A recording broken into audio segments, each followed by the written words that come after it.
जय माता दी। दर्शकों का हार्दिक स्वागत है। नवरात्रि के पावन अवसर पर आज हम आपके लिए प्रस्तुत कर रहे हैं 5वें दिन की कथा। इस दिन माँ दुर्गा के 5वें स्वरूप माँ स्कंद माता की पूजा अर्चना की जाती है।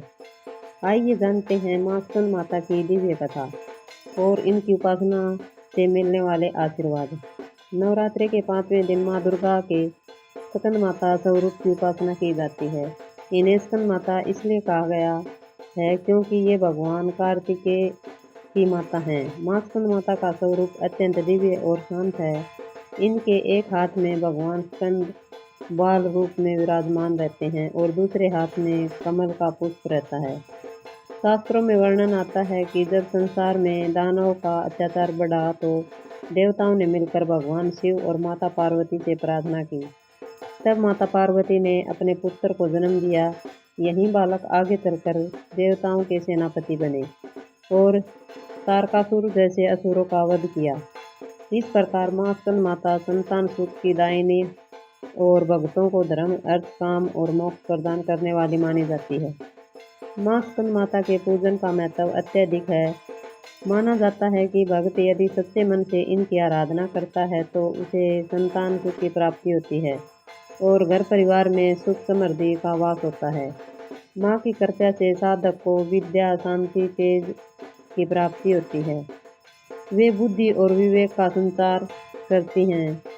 जिनके जीवन में कोई संकट हो, परिवार में क्लेश हो या संतान की ओर से चिंता हो, ऐसे सभी भक्तों को माँ स्कंद माता की पूजा अवश्य करनी चाहिए।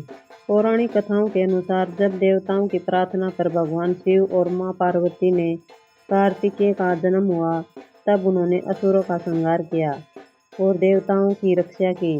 उसी समय से माता को स्कंद माता के नाम से जाना जाने लगा। माँ की कृपा से ही कार्तिकेय देवताओं के सेनापति बने। यही कारण है कि भगत माँ स्कंद माता की आराधना करके साहस, बल और संतान की उन्नति का आशीर्वाद प्राप्त कर सकते हैं। 5वें दिन सुबह स्नान आदि करके स्वस्थ वस्त्र धारण करें। पूजन स्थल पर माँ की प्रतिमा स्थापित करें। पीले या सफ़ेद फूल अर्पित करें। धूप दीप जलाएं और भोग में केले या नारियल का प्रसाद चढ़ाएं।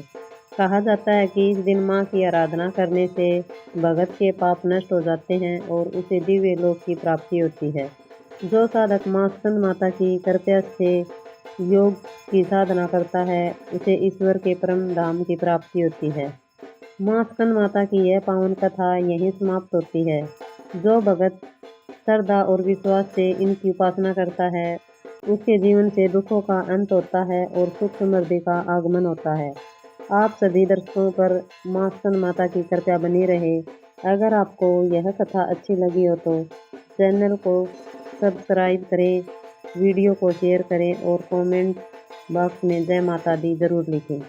माता रानी का आशीर्वाद आप सब पर सदा बना रहे। जय माँ स्कंद माता की जय।